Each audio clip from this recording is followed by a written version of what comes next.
Zoe, thank God you're safe, Zoe! Ginagawa mo dito? Ha? Carlos, tawan mo siya! Tama na! Papariling kita, bitawan mo siya! Hahanapin ko si Moira. Pagbabayarin ko siya sa lahat ng ginawa niya sa inyo. Ma'am, paano niyo naman po gagawin yun? Matatrack mo ba si Olga? Yes, madam. Gamit niya yung phone na binigay ko sa kanya. Hindi ka aalis. Masyado kang maraming nalalaman tungkol sa akin at sa pamilya ko. Wala po akong pagsasabihan yan. Aalis na po ako, ma'am. Hindi ka aalis! Zoe, huwag ka sana mabibiglaan. Pero ang taong naglagay ng pampalaglag sa inumin mo ay si Madam Chantal. Si Lola? Kailangan natin tumawag ng pulis. Hindi tayo pwedeng basta-basta sumugod doon. Pero ibalato niyo sa akin si Moira. Ako ang haharap sa kanya. Nang dahil sa'yo, naging kriminal ako. Iisa lang ang dugo natin. Pareho tayo mamamatay tao! Sigurado ho. Ito yung location dito sa tracker ko. Igagather ko yung mga tao. Kung kaya niyo pong protektahan si Zoe, gawin po ninyo Sana po, hindi po siya masaktan. Siya ang tumawag sa akin para ipapatay si Dax. Totoo ba yun? Listen. Ikaw din ba ang nag-utos kay Lola Chantal para patayin ang baby ko? Ginawa ko yun para sa'yo. Nagkandaletse-letse ang buhay kong kakaisip para sa'yo. Wala ka ng anak!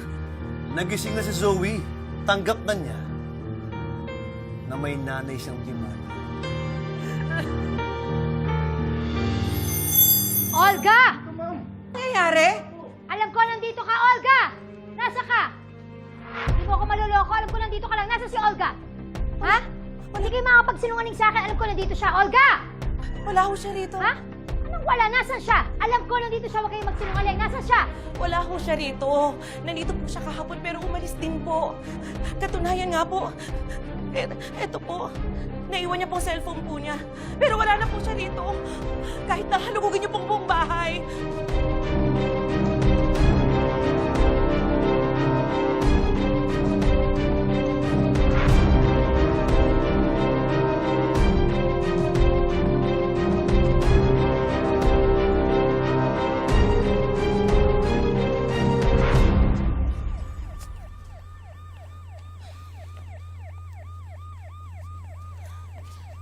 Doc RJ, Annalyn, pasensya na talaga ha. Hindi ko na maakalain na may iwanan ni Olga yung phone niya sa pinsan niya. Sa katunayan, gusto ko magpasalamat sa'yo. Hindi mo naman kasalanan eh. Sino naman mag-akala na iniwan pala niya yung cellphone niya dito? Mabuti na lang po talaga. Mabait po yung mag-asawa. Napakiusapan po sa'yo ng mga pulis. Hindi na daw po sila magsasampa ng reklamo. Pero kailangan pa rin nating mahanap yung Moira na yan. Hindi siya pwedeng at large. Dalawa lang yan. Hindi siya mapatay. Ako ang papatay niya.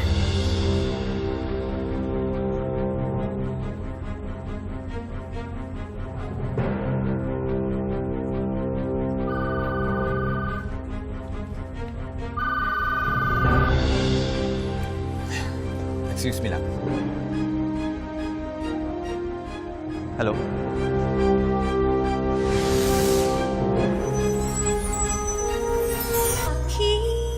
Tala sa gabing madilim.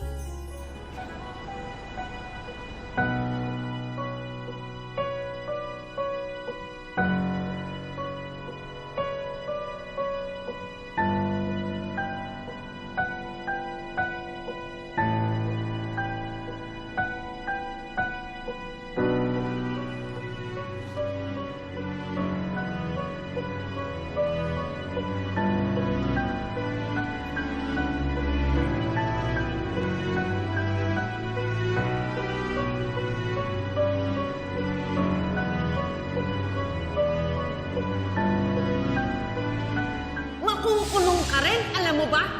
Sa'yo lang siya galit. Anong gusto mong gawin ko? Umamin na lang? Ha?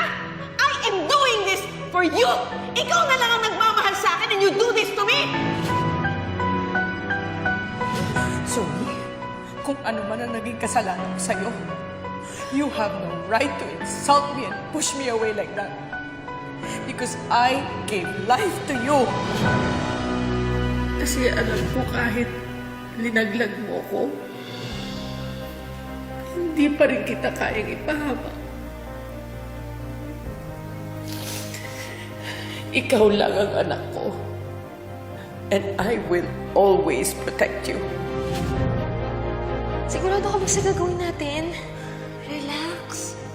Wala pa akong hindi nalulusutan. Ano? Kaya mo? Anak, I'm doing this for you, okay?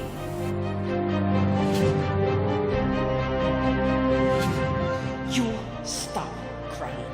Walang mangyayari sa kakangawa mo. Hindi mo ba nakita? I lost everything! Sa tingin mo, hindi ako apektado. I am furious na nabuking tayo. Pero hindi ako susuko. Anak! Ako sa ating anak! Dahil hindi mo ako tinuring na anak! Hindi mo ako mahal! Sarili mo lang yung mahal mo! Sarili mo lang yung iniisip mo! Para sa'yo nagkandaletse-letse ang buhay kong kakaisip para sa'yo! Huwag ka mag-alala. Dahil simula ngayon, ako nang magdedesisyon para sa sarili ko. Simula ngayon, wala ka ng anak. Mabuti akong ina.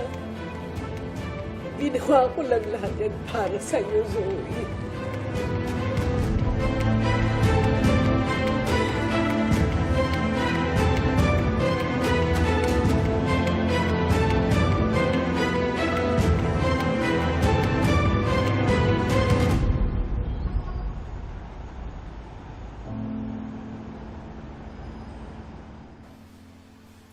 Olga, ma'am, pagtimpla mo nga ako ng kape.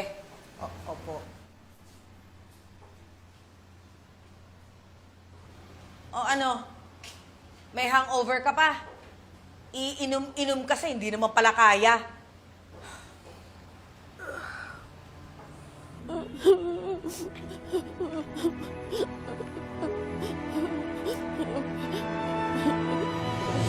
Hindi man ako mawawala eh. And I promise I won't leave your side. Whatever happens? Whatever happens. Huwag na wag mo akong kakalimutan, ha? Basta anak, tatandaan mo, ha? Mahal na mahal kita. At wala akong pinagsisisihan. Dahil lahat ng ginawa ko para sa'yo.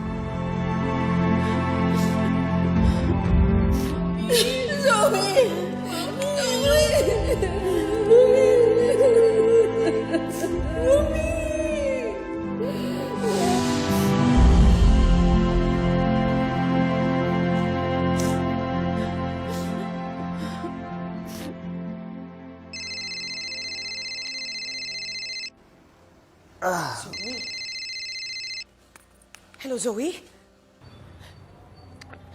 Hello, Ma'am. Asan ka? Pwede ba tayo magkita? Sure, sige. Pupuntahan kita. Where are you?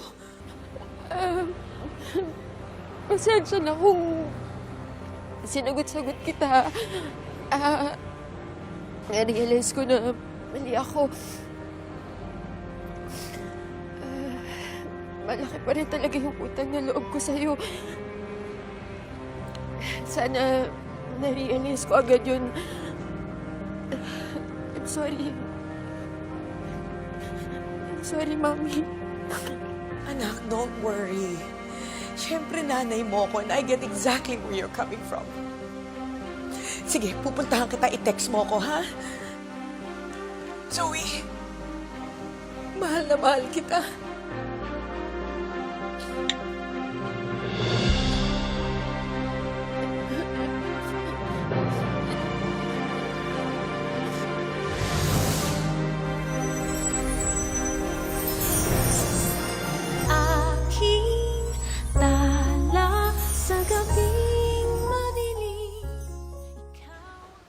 Siguro naman, alam mo kung sino yung kausap ko sa phone.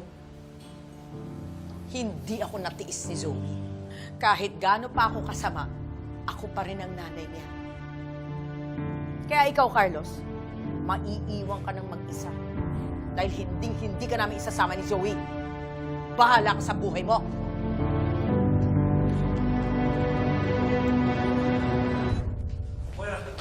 Moira! Oh, Doc Carlos?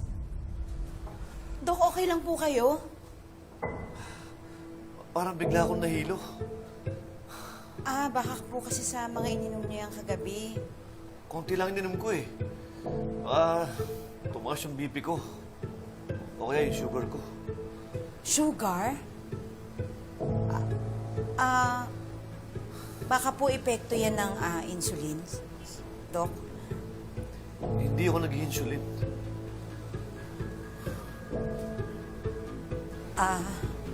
Doc, meron po akong ipagtatapat sa inyo. Ano yun? Kasi, Doc, ininjekan kayo ng insulin ni Madam Moira nung coma po kayo. Muntikan nga po kayo matigok eh. Pero buti na lang po na-revive kayo agad.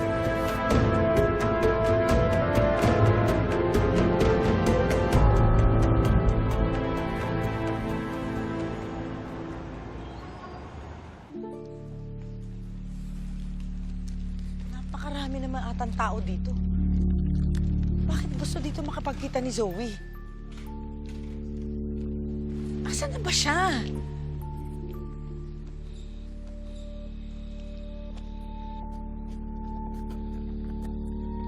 Target identify. Kaya dito pinili ni Zoe makapagkita.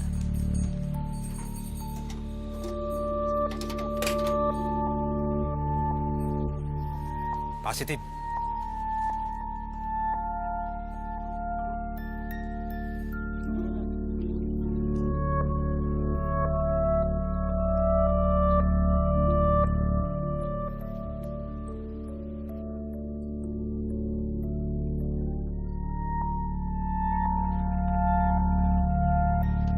Asan na siya?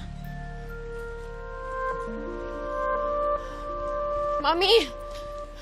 Zoe! Zoe, anak! Zoe!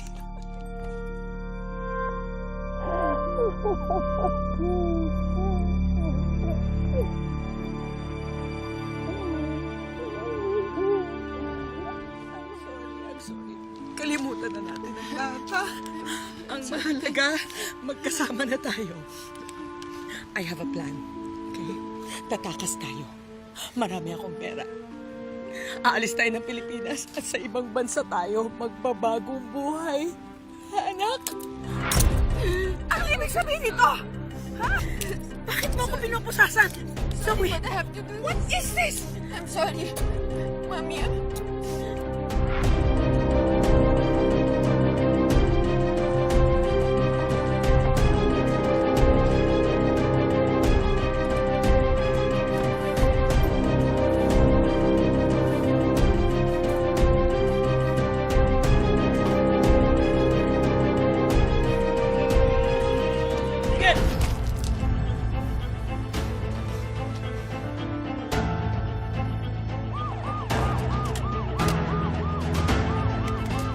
Carlos Benitez!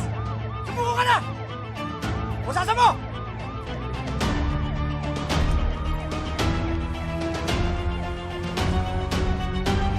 Okay, clear!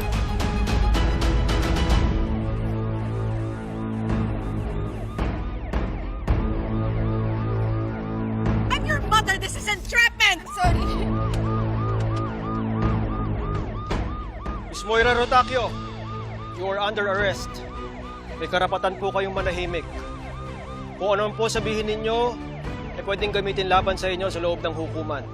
May karapatan din po kayong pumili at kumuha ng sarili ninyong abogado. Kung wala naman po kayong abogado, ang gobyerno po ang magbibigay ng abogado para sa iyo. Oh no! Zoe, bakit mo ginagawa to? Ha? Kaya ba kanina ka pa sorry na sorry sa akin? I'm sorry. Kailangan kong gawin to. I'm sorry. No! How could you do this to me? You're finished, Moira. Dapat mo nang pagbayaran lahat ng kasalanan mo. And finally, makakawala na si Zoe sa'yo. Game over, Moira. This is the end. Nasa huling linggo ka na ng pagtatapos, kaya wala ka na magagawa. Mga uto-uto! Lalo ka na, Robert. Bakit ganyan ka magsalita sa akin, ha? Bakit? Ano ba ang sinumbong sa'yo ni Zoe? Sinabi niya ba sa'yo na siya ang dahilan kung bakit namatay si Lolo Pepe? Alam mo ba yung kwentong yon? Na siya ang dahilan kung bakit namatay ang tatay mo?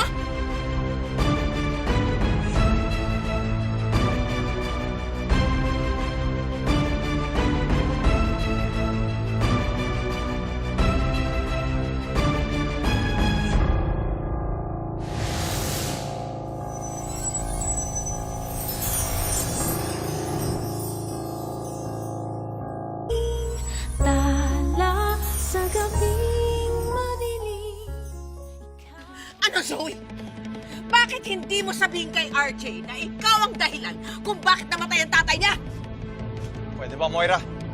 Huwag mo lang idamay si Zoe para masira siya. You're so naive! Ano, Zoe? Tuloy-tuloy lang pagsisinungaling mo? Ha? Dalhin nyo na nga yan. Sige, pasok nyo na yan. Pagsisisihan mo to, Zoe! I'm your mother and you betrayed your own mother! Hindi ka patutulugin ang konsyensya mo! Tandaan mo yan! At ikaw, Lucy, hindi kita kapatid! Kahit kailan hindi kita tinuring na kapatid! Hindi rin kita tinuturing na kapatid dahil napakasama mo!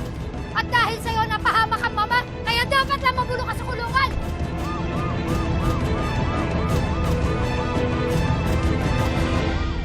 Zoe, huwag kang magigilty. Ginawa mo lang kung ano yung tama. Annalyn is right. You did the right thing. And I'm proud of you. Sa dami na nagawa mong pagkakamali, sa huli, ginawa mo pa rin ang tama. I'm so proud of you, so.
Excuse me lang.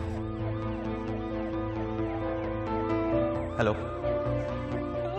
Hello, Dad! Hello! Nasaan ka? Dad, I'm sorry. I'm sorry sa mga kasalanan ko. Please patawarin mo ko. Please patawarin mo ako. Alam ko nagkamali ako. Daddy, tatanggapin ko na kung ayaw mo ako maging anak. Pero isa lang ang hihilingin ko sa'yo. Iyan yung patawarin mo ako, please. Patawarin mo ko. Tatanggapin ko na lahat. Patawarin mo lang ako. I'm sorry, Daddy. I'm really, really sorry. Patawarin mo sana ako. I'm sorry, Dad. I'm sorry. Papatawad lang kita kapag tinurn over mo sa batas ang mami mo.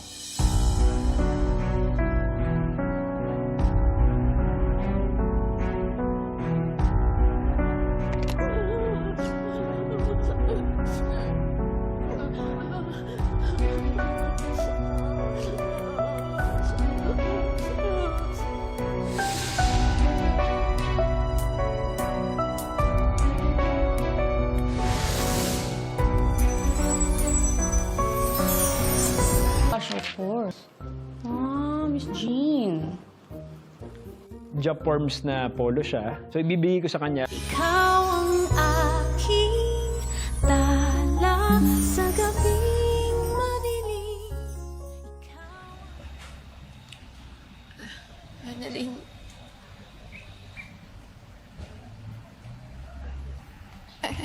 Sorry. Sorry kung sinisi kita sa pagkamatay ng baby ko. Sorry kung sinisi kita, wala ka namang kasalanan.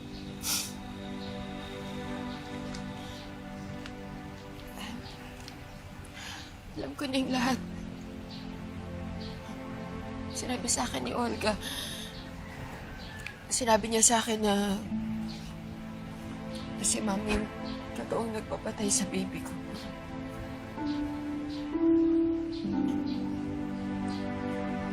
Madaming ginamit na tao si Mami.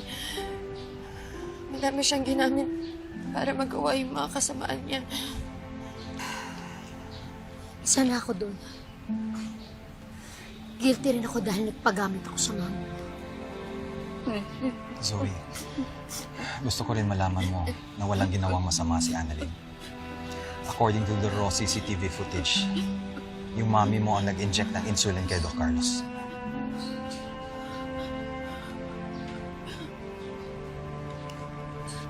Annalyn, I'm sorry.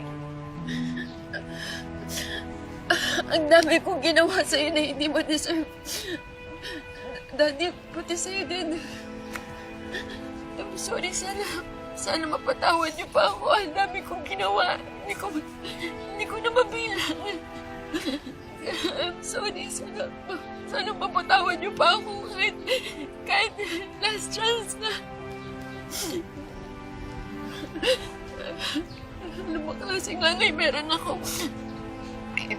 Yung nanay ko, sinira niya yung pangarap ko, yung buhay ko. Sinira niya lahat ng yun. Sana hindi na lang ako pinanganak. Mabuti pa hindi na lang ako pinanganak. Huwag mong sabihin yan, Zoe. Mabuti pa. Huwag mong sabihin yan. Nandito pa rin ako para sa'yo. Kung sinira ng nanay mo ang mga pangarap mo, nandito kami para tulungan ka buuin o yun ulit. Pinapatawad na kita, anak.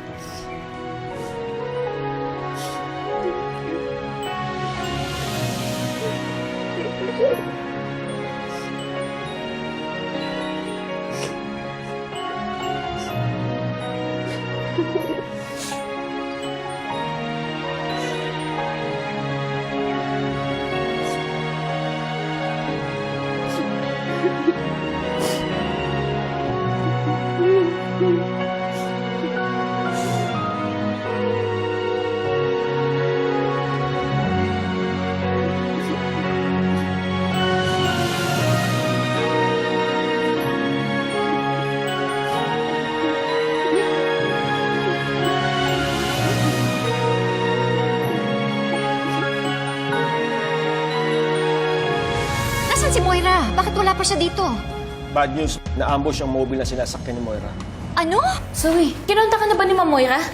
Pakailam ko sa kanya. Trinidor ko na nga siya, di ba? Roadblock!